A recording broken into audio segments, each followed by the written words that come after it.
সাতক্ষীরায় ঈদ সামগ্রী বিতরণ করলেন ছাত্রদল নেতা মঞ্জুরুল আলম বাপ্পি।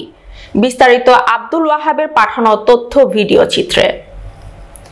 সাতক্ষীরা সদর উপজেলা ছাত্রদলের আহ্বায়ক মঞ্জুরুল আলম বাপ্পির উদ্যোগে অসহায় ও দুস্থদের মাঝে ঈদ সামগ্রী বিতরণ করা হয়েছে।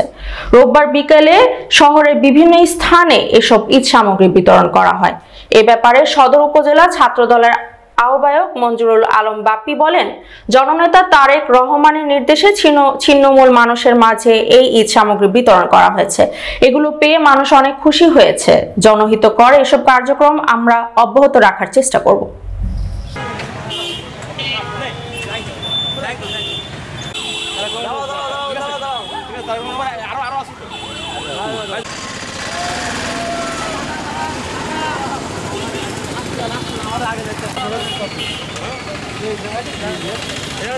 ওই যে ব্যান্ডে যাচ্ছে না